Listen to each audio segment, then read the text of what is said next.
Nikon Z8. It's a powerhouse, but it's not without its flaws. After a year of shooting everything from rugged coastlines, lush waterfalls, old-growth forests, towering peaks, abstract impressions, mesmerizing textures, sublime light and atmosphere, big mammals, and tiny critters. I've developed a complex relationship with this camera.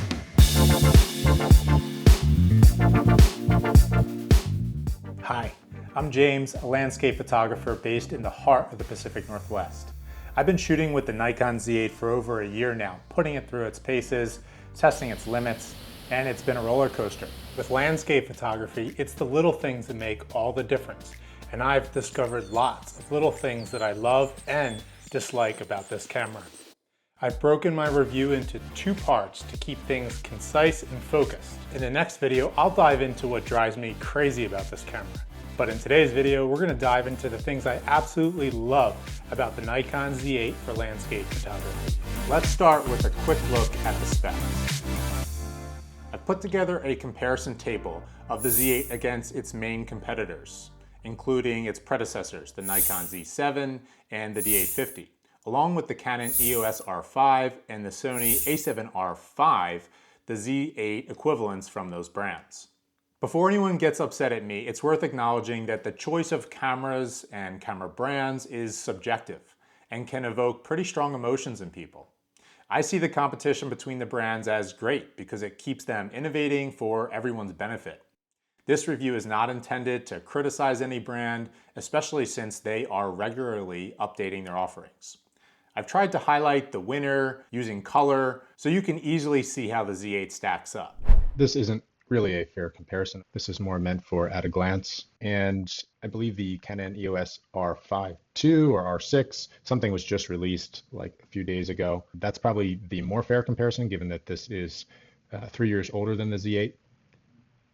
The 850 and Z7 are much cheaper, especially if you look into the used market. The Sony really stands out with the highest megapixels. What's also worth noticing is that the 6-year-old D850 and 3 or 4-year-old Z7 have the same megapixels as the Z8. Both the Z8 and Canon stand out with 20 frames per second in RAW.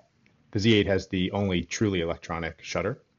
The viewfinder on the Sony is the best of the mirrorless cameras, and some people still prefer an optical viewfinder. And I prefer the electronic viewfinder because it displays the settings. If you have that turned on, what you see is what you get. Image stabilization of both the Sony and Canon are 8 stops, only 6 stops for the Z8. Battery life of the D850, because it's a DSLR, is significantly better. Surprised to see that the Sony is considerably better than any of the other mirrorless cameras. Video, the Canon and Z8 are absolute monsters. And I'm imagining that the new Canon might be even better. I'm not sure if the R5 shoots in log, the Z8 does. The dynamic range of the Sony continues to improve. This is up there with the medium format cameras. The Z8 stands out as the only camera that offers truly blackout-free shooting down to around 1/8 of a second. The Canon probably has the best articulating screen. It fully articulates. The Sony is pretty close behind. And then the Nikon Z8, it does tilt, but it doesn't rotate, and vertical is limited to one direction. Custom modes, the Sony, and we'll talk about this more, the Sony offers a hard save and a mode dial. Interestingly enough, the Z7 had a mode dial. It's something that I really like about it. It's very fast and easy to switch, but the D850 didn't. It's arguable that the Z8's 4 custom banks and more robust integration is better in some ways, but the mode dial on the Z7 is a real standout feature that I miss. And I think I did the math right. The Sony being the winner, the Canon being second best, and then coming in at third place would be the Nikon Z8. On-paper specs are an important component of any camera decision. But what's most critical is how all of those specs come together for real-world usage. So let's dive into the things I absolutely love about the Z8 after a year of extensive use. The Nikon Z8's autofocus is spectacular, even in low light, far surpassing the Z7 and D850. Its 493 focus points lock onto subjects with remarkable speed and precision. And with features like subject detection and continuous 3D tracking, capturing action shots like birds in flight is effortless. Macro and landscape photographers will also benefit though. I found focusing near twilight much more effective than with previous Nikons. And with handheld macro, I used to rely on manual focus almost entirely. But I can now use the Z8's autofocus with pretty reasonable success. One feature that significantly enhances my shooting experience is the Z8's viewfinder. It's brighter with a faster refresh rate than the Z7, which makes it feel almost like an optical viewfinder. The brightness really helps in low light and when using ND filters. But what I truly love is the ability to remove all of that busy information from both the viewfinder and the rear screen, allowing me to focus solely on the composition. With my Z7, it was impossible to do this. I mean, what is a camera if it doesn't allow you to see your full composition? On the Z8, customizing the info displays to show exactly what I want is a game changer, letting me frame the perfect shot without distractions. Do you hear that? Yeah, I don't either. Turn off the shutter sound and you get true silent shooting with the Z8. The absence of a mechanical shutter means there's no movement at all in the camera when you take a photo. And this is critical for capturing sharp images, especially at slower shutter speeds or when using longer focal lengths. I actually found the lack of a shutter sound a little unsettling at first. Did I take a photo?